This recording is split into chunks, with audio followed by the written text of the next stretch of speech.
Hi all, എല്ലാവർക്കും അമീൻജാസ് ഫാമിലിയുടെ പുതിയൊരു വീഡിയോയിലേക്ക് സ്വാഗതം. അപ്പം ഞാൻ വന്നിട്ടുള്ളത് നമ്മൾ വെറുതെ കളയുന്ന ബോട്ടിൽ ക്യാപ്പ് കൊണ്ട് ഒട്ടും ചിന്തിക്കാത്തൊരു കിടിലൻ ടിപ്പുമായിട്ടാണ്. അപ്പം എന്നും പറയുന്ന പോലെ വീഡിയോസ് ഫുള്ളായിട്ട് കാണാൻ ശ്രമിക്കുക.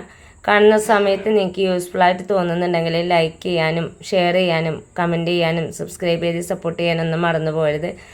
ഇതുപോലെയുള്ള ബോട്ടിൽ ക്യാപ്പൊക്കെ നമ്മുടെ കയ്യിലുണ്ടെങ്കിൽ 5 പൈസ ചിലവില്ലാതെ ഒരു കിടിലൻ ഐറ്റം തന്നെ നമുക്ക് ഉണ്ടാക്കിയെടുക്കാം. ഇതെങ്ങനെയാണ് ഉണ്ടാക്കിയെടുത്തതെന്ന് കണ്ടിട്ട് വരാം.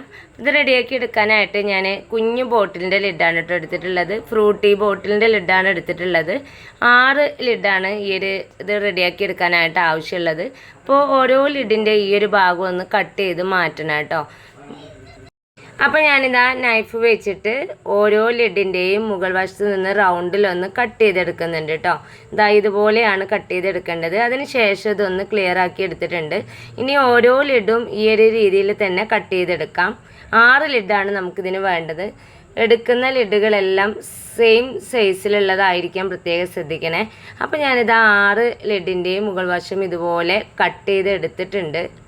ഞാനിതിൻ്റെ ആദ്യഘട്ടം ഇവിടെ റെഡിയാക്കി എടുത്തിട്ടുണ്ട്. ഇനി ഇതിൻ്റെ സെൻറ്റർ ഭാഗത്ത് വെക്കാനായിട്ട് ഞാൻ എടുത്തിട്ടുള്ളത് ഒരു കുഞ്ഞു PVC പൈപ്പാണ് കേട്ടോ. അതുകൊണ്ടാണ് ഞാൻ 6 റെഡിയാക്കി എടുത്തിട്ടുള്ളത്. നമ്മൾ എടുക്കുന്ന PVC പൈപ്പ് വലുതാണെങ്കിൽ ലിഡിൻ്റെ എണ്ണവും കൂടും. ഇതിൻ്റെ സെൻറ്റർ ഭാഗത്ത് വെക്കാനായിട്ട് ഞാൻ എടുത്തിട്ടുള്ള ഒരു PVC പൈപ്പിൻ്റെ പീസാണത്. പിന്നെ നമുക്ക് ആവശ്യമുള്ളത് ഇതുപോലെയുള്ള ഒരു ലിഡാണ്. ഇനി ഈ ഒരു ലിഡിലാണ് നമ്മൾ ഈ ഒരു PVC പൈപ്പ് ഒട്ടിച്ചെടുക്കേണ്ടത്. ഒട്ടിക്കുന്നതിന് മുമ്പായിട്ട് ഞാൻ എടുത്തിരിക്കുന്ന PVC പൈപ്പിൻ്റെ ഒരു വശം സാൻഡ് പേപ്പറിൽ വെച്ചിട്ടൊന്ന് വരച്ച് ലെവൽ ചെയ്തെടുക്കുന്നുണ്ട്. അപ്പോൾ ഞാനിത് ഈ ഒരു PVC പൈപ്പിൻ്റെ ഒരു ഭാഗം സാൻഡ് പേപ്പറിൽ വെച്ചിട്ട് നന്നായിട്ട് തന്നെ വരച്ച് ക്ലിയർ ചെയ്തെടുത്തിട്ടുണ്ട്. ഇനി ഈ ഒരു രീതിയിലൊന്ന് ഒട്ടിച്ചെടുക്കാം. അപ്പോൾ ഞാൻ ഫ്ലെക്സ് കിക്ക് വെച്ചിട്ട് ഒട്ടിച്ചെടുത്തിട്ടുണ്ട് കേട്ടോ. ഇതാണ് ഇതിൻ്റെ ഒരു അടിവശം. ഇനി നമ്മൾ കട്ട് ചെയ്ത് വെച്ചിട്ടുള്ള ലിഡുകൾ ഒട്ടിച്ചെടുക്കേണ്ടത് ഇതിൻ്റെ മുകൾ വശത്താണ്. അപ്പോൾ ഞാനിതാ ഒരു ലിഡ് ഈ ഒരു രീതിയിൽ ഒട്ടിച്ചെടുത്തിട്ടുണ്ട്. ബാക്കിയുള്ളതൊക്കെ എനിക്ക് ചെയ്തു തന്നിട്ടുള്ളത് വാപ്പയാണ്.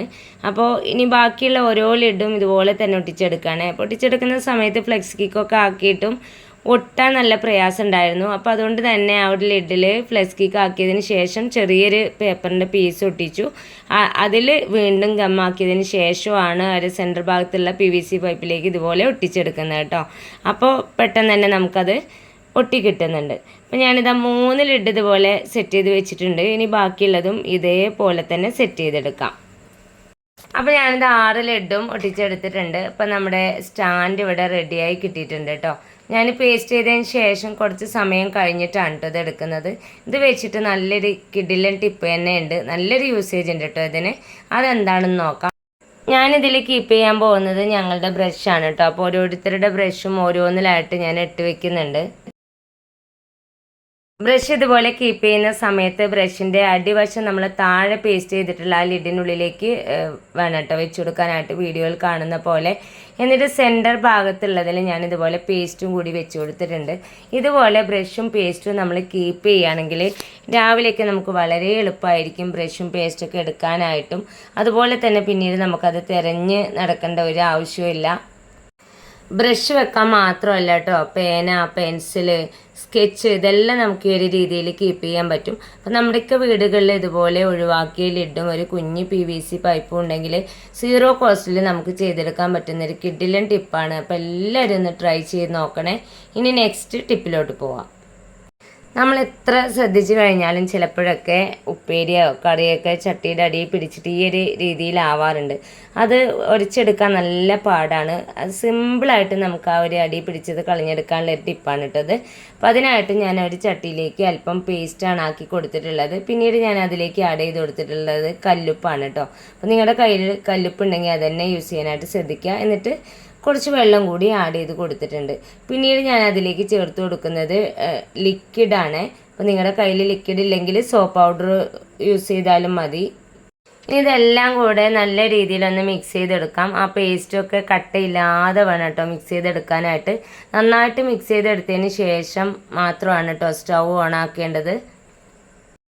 പേസ്റ്റും ഉപ്പും എല്ലാം നല്ല രീതിയിൽ തന്നെ ഞാൻ മിക്സ് ചെയ്തെടുത്തിട്ടുണ്ട്. ഇനി നമുക്ക് ഫ്ലെയിം ഓൺ ചെയ്യാം. ഇനി കുറച്ച് സമയം ഒന്ന് തിളപ്പിച്ചെടുക്കണം കേട്ടോ. തിളപ്പിച്ചെടുക്കുമ്പോൾ തന്നെ ആ ഒരു അടി പിടിച്ച് അതൊക്കെ പോയിട്ടുണ്ടാവും. അപ്പോൾ അതാ നല്ലപോലെ തിളച്ച് ചട്ടിയുടെ എഡ്ജിനൊപ്പം എത്തിയിട്ടുണ്ട്. ആ ഇടയ്ക്ക് ഇതുപോലെ ഇളക്കി കൊടുക്കണം കേട്ടോ. ഇളക്കി കൊടുക്കുന്ന സമയത്ത് നിങ്ങൾക്ക് കാണാൻ പറ്റുന്നുണ്ടാവും ചെറുതായിട്ട് ആ ഒരു അടി പിടിച്ച കരിയൊക്കെ ഇളകി വരുന്നത് കാണുന്നുണ്ടാവും. അപ്പോൾ ഇത് വളരെ സിമ്പിളാണ്. മാത്രമല്ല കുറച്ച് സമയം നമ്മളിതൊന്ന് തിളപ്പിച്ചെടുക്കണം എന്ന് മാത്രമേ ഉള്ളൂ. ഒരുപാട് സ്ട്രെസ് ചെയ്തിട്ട് നമ്മൾ ഒഴിച്ചെടുക്കുകയൊന്നും വേണ്ട കേട്ടോ. ഈ ഒരു സമയത്ത് നിങ്ങളുടെ കയ്യിൽ ബേക്കിംഗ് സോഡ ഉണ്ടെങ്കിൽ നിങ്ങൾക്ക് അത് ആഡ് ചെയ്ത് കൊടുക്കാം. ഞാൻ ബേക്കിംഗ് സോഡ ചേർത്ത് കൊടുത്തിട്ടില്ല. പിന്നെ ഞാൻ ചേർത്ത് കൊടുത്തിട്ടുള്ളത് നാരങ്ങയാണ് കേട്ടോ. അപ്പോൾ നല്ല ഫ്രഷ് ആയിട്ടുള്ള നാരങ്ങ വേണമെന്നൊന്നുമില്ല. വാടിപ്പോയ നാരങ്ങ അതല്ലെങ്കിൽ ചീഞ്ഞു പോയിട്ടുള്ള നാരങ്ങ ആയാലും കുഴപ്പമൊന്നുമില്ല കേട്ടോ. കുറച്ച് ചീച്ചിലൊക്കെ ഉണ്ടെങ്കിലും കുഴപ്പമൊന്നുമില്ല. അപ്പോൾ ഇത് അത്യാവശ്യം വാടിയിട്ടുള്ള നാരങ്ങ തന്നെയാണ്. അതൊന്ന് കട്ട് ചെയ്തതിന് ശേഷമാണ് ഞാൻ ഇതിലേക്ക് ഇട്ട് കൊടുക്കുന്നത് കേട്ടോ. അപ്പോൾ അതാ ഞാൻ ഈ ഒരു സൈസിലാണ് കട്ട് ചെയ്തെടുത്തിട്ടുള്ളത്. കട്ട് ചെയ്തെടുത്തതിന് ശേഷം ഇതിലിട്ട് കുറച്ച് സമയം കൂടെ ഒന്ന് തിളപ്പിച്ചെടുക്കാം. നാരങ്ങ ചേർത്ത് കൊടുത്തതിന് ശേഷം ഒരു 3 മിനിറ്റ് ഞാൻ ഇതുപോലെ തിളപ്പിച്ചെടുത്തിട്ടുണ്ട് കേട്ടോ. ഇങ്ങനെ തിളപ്പിച്ചെടുക്കുമ്പോൾ തന്നെ അടിവശത്തുള്ള കരിയൊക്കെ ഇളകി വരുന്നതായിട്ട് കാണാം. അപ്പോൾ ഈ വെള്ളത്തിൻ്റെ കളറൊക്കെ നല്ല രീതിയിൽ തന്നെ ചേഞ്ച് ആയിട്ടുണ്ട്. അപ്പോൾ നിങ്ങൾക്ക് കാണുമ്പോൾ അറിയുന്നുണ്ടാവും നമ്മൾ ആഡ് ചെയ്ത് കൊടുത്ത ആ ഒരു വെള്ളത്തിൻ്റെ കളറ് എത്രത്തോളം ചേഞ്ച് ആയിട്ടുണ്ട് എന്നുള്ളത്. ഇനി ഇതിൽ നിന്ന് ഈ ഒരു വെള്ളം ഒഴിവാക്കിയതിന് ശേഷം നമുക്ക് ഈ ഒരു പാനൊന്ന് കഴുകിയെടുക്കാം. അപ്പോൾ ഞാൻ വെള്ളമൊക്കെ ഒഴിവാക്കി എടുത്തിട്ടുണ്ട് കേട്ടോ. അപ്പോൾ തന്നെ അതിൻ്റെ അടിയിൽ നല്ല പോലെ പിടിച്ചിരുന്ന അതെല്ലാം കുറച്ചൊക്കെ നീങ്ങി കിട്ടിയിട്ടുണ്ട്. ഇനി ബാക്കിയുള്ള നമുക്ക് ഒന്ന് കഴുകിയെടുക്കാം. അതുപോലെ തന്നെ പാനിൽ നിന്ന് നമ്മൾ ഒഴിവാക്കിയൊരു വെള്ളത്തിൻ്റെ കളറാണ് കേട്ടോ. അത് ചൂടൊക്കെ ആറിയതിന് ശേഷമുള്ളൊരു ഇതാണിത്. ഇത്രത്തോളം നമുക്ക് കളറൊക്കെ ചേഞ്ചായി വന്നിട്ടുണ്ട്. ഇപ്പോൾ ഞാനിത് ഈ ഒരു പാന് നല്ലപോലെ സ്ക്രബ്ബർ വെച്ചിട്ട് വടിച്ചെടുത്തിട്ടുണ്ട്. ഞാൻ വീഡിയോയിൽ ആദ്യം കാണിച്ച പാനും കഴുകിയതിന് ശേഷമുള്ള പാനും തമ്മിലുള്ള വ്യത്യാസം നോക്കി. അപ്പോൾ വളരെ സിമ്പിളായിട്ട് വളരെ എളുപ്പത്തിൽ ഈ ഒരു രീതിയിൽ നമുക്ക് അടിയിൽ പിടിച്ച ചട്ടിയോ അതല്ലെങ്കിൽ കുക്കറോ എന്തായാലും ഈ ഒരു രീതിയിൽ നമുക്ക് ക്ലീൻ ചെയ്തെടുക്കാം കേട്ടോ. അപ്പോൾ ഇനി ഇന്നത്തെ അവസാനത്തെ ടിപ്പിലോട്ട് പോവാം. ഇനി ഞാൻ കാണിക്കാൻ പോകുന്നത് ക്യാൻഡിൽ വെച്ചിട്ടുള്ളൊരു ടിപ്പാണ് കേട്ടോ. ക്യാൻഡിലൊക്കെ നമ്മൾ കത്തിച്ച് വെച്ച് കഴിഞ്ഞാൽ പെട്ടെന്ന് തന്നെ ഉരുകി പോവാറുണ്ട്, ഒലിച്ച് പോവാറുണ്ട്. ഒരുപാട് മെഴുകുതിരി അങ്ങനെ പോവാറുണ്ട് അല്ലേ. അപ്പോൾ അതില്ലാണ്ടിരിക്കാനായിട്ട് നമുക്ക് ചെയ്യാൻ പറ്റുന്ന സിമ്പിളായിട്ടുള്ള ടിപ്പാണ്. ഈ മെഴുകുതിരി 2ആയിട്ട് കട്ട് ചെയ്തെടുത്തിട്ടുണ്ട്. സെയിം വലുപ്പത്തിലാണ് കേട്ടോ കട്ട് ചെയ്തിട്ടുള്ളത്. അപ്പോൾ കട്ട് ചെയ്തുകൊണ്ട് തന്നെ ഒരു ഭാഗത്ത് നമുക്ക് ഷാർപ്പ് ഉണ്ടാവില്ല. അപ്പോൾ ഞാൻ ആ ഒരു വശം ഇതുപോലെ ഒന്ന് ഷാർപ്പ് ചെയ്തെടുക്കുന്നുണ്ട് കേട്ടോ.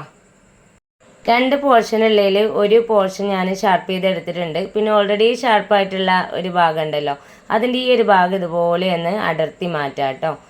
അതിന് ശേഷം എക്സസ് വരുന്ന ഈ ഒരു നൂലുണ്ടല്ലോ ഒന്ന് കട്ട് ചെയ്തെടുക്കാം. അപ്പോൾ അതാ 2 പോർഷനും ഇതുപോലെ സെറ്റാക്കി എടുത്തിട്ടുണ്ട്. ഇനി നമുക്ക് ഇതിന് ആയിട്ട് ആവശ്യമുള്ളത് നമ്മുടെയൊക്കെ വീടുകളിൽ ഒഴിവാക്കിയിട്ടുള്ള കാലിയായിട്ടുള്ള ടൂത്ത് പേസ്റ്റിൻ്റെ കവർ ഉണ്ടല്ലോ, അതാണ്. അത് ഈ ഒരു രീതിയിൽ ഒന്ന് കട്ട് ചെയ്യാം. ഞാനിങ്ങനെ കട്ട് ചെയ്ത് എടുത്തിട്ടുണ്ട്. ഇനി ഇതിൻ്റെ ഒരു വശം കൂടി ഒന്ന് ഓപ്പൺ ആക്കി കൊടുക്കാം. അപ്പോൾ ഞാൻ ബ്ലേഡ് വെച്ചിട്ട് ഇതിൻ്റെ ഒരു ഭാഗം ഒന്ന് ഓപ്പൺ ആക്കി കൊടുത്തിട്ടുണ്ട്. എന്നിട്ട് ഇതിനുള്ളിലുള്ള പേസ്റ്റിൻ്റെ അംശം ഒരു കോട്ടൺ തുണി വെച്ചിട്ട് നന്നായിട്ട് തന്നെ ഒന്ന് തുടച്ചെടുക്കാം. ഒട്ടും പേസ്റ്റിൻ്റെ അംശം അതിലുണ്ടാവരുത് കേട്ടോ. അപ്പോൾ ഞാനിതത് നല്ല രീതിയിൽ തന്നെ തുടച്ചെടുത്തിട്ടുണ്ട്. ഇനി ഇത് വെച്ചിട്ട് നമുക്ക് ചെയ്യാൻ പറ്റുന്ന ഒരു അടിപൊളി ടിപ്പാണ് കേട്ടോ. കട്ട് ചെയ്ത് വെച്ചിട്ടുള്ള മെഴുകുതിരി എടുക്കുക. അതിൽ ഒരു പോർഷൻ മാത്രമാണ് കേട്ടോ ഞാൻ എടുത്തിട്ടുള്ളത്. എന്നിട്ട് ഇതുപോലെ ഒന്ന് കവർ ചെയ്ത് കൊടുക്കാം.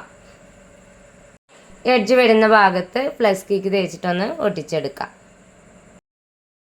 ഇനി ഞാൻ പേസ്റ്റ് കവർ കൊണ്ട് കവർ ചെയ്ത മെഴുകുതിരിയും കവർ ചെയ്യാത്ത മെഴുകുതിരിയും ഒരേ സമയം ഒരു തടി കഷ്ണത്തിൽ കത്തിച്ച് വെക്കുന്നുണ്ട്. കുറച്ച് സമയം കത്തിച്ച് വെക്കുമ്പോൾ തന്നെ രണ്ടും തമ്മിലുള്ള മാറ്റം നിങ്ങൾക്ക് നേരിട്ട് ഫീൽ ചെയ്യും. അപ്പോൾ അതൊരു 10-15 മിനിറ്റ് ഒക്കെ കഴിഞ്ഞതിന് ശേഷമാണ് കേട്ടോ. അത് ഞാൻ കവർ ചെയ്യാത്ത ഒരു മെഴുകുതിരിയുടെ സൈഡിലൊക്കെ നന്നായിട്ട് തന്നെ ഒലിച്ച് വന്നിട്ടുണ്ട് മെഴുകുതിരി. സാധാരണ നമ്മൾ മെഴുകുതിരിയൊക്കെ കത്തിക്കുന്ന സമയത്ത് പകുതിയിലേറെ ഇതുപോലെ വേസ്റ്റായിട്ട് പോവാറാണുള്ളത്. എന്നാൽ ഞാൻ ആ ഒരു പേസ്റ്റ് കവർ കൊണ്ട് കവർ ചെയ്തിട്ടുള്ള മെഴുകുതിരി ഒട്ടും അങ്ങനെ ഒഴുകി പോയിട്ടൊന്നുമില്ല കേട്ടോ. അപ്പോൾ ഇതുപോലെ നമ്മുടെ വീട്ടിൽ മെഴുകുതിരിയൊക്കെ ഇനി കത്തിച്ച് വെക്കുന്ന സമയത്ത് ഒരു കാലിയായിട്ടുള്ള ടൂത്ത് പേസ്റ്റിൻ്റെ കവർ ഉണ്ടെങ്കിൽ ഈ ടിപ്പ് എല്ലാവരും ഒന്ന് ട്രൈ ചെയ്ത് നോക്കുക. സാധാരണ മെഴുകുതിരി നിൽക്കുന്നതിനേക്കാൾ കൂടുതൽ സമയം നമുക്ക് കിട്ടും കേട്ടോ. അപ്പോൾ ഇന്നത്തെ ടിപ്പ് നിങ്ങൾക്ക് എല്ലാവർക്കും യൂസ്ഫുള്ളായി കാണുമെന്ന് വിചാരിക്കുന്നു. ഇത്രയും നേരം എൻ്റെ വീഡിയോസ് കണ്ട് സപ്പോർട്ട് ചെയ്ത എല്ലാ കൂട്ടുകാർക്കും ഹൃദയം നിറഞ്ഞ നന്ദി. അപ്പോൾ ഇൻഷാ അല്ലാഹ് അടുത്തൊരു കിടിലൻ വീഡിയോസുമായിട്ട് ഞാൻ വീണ്ടും വരാം. Thanks for watching.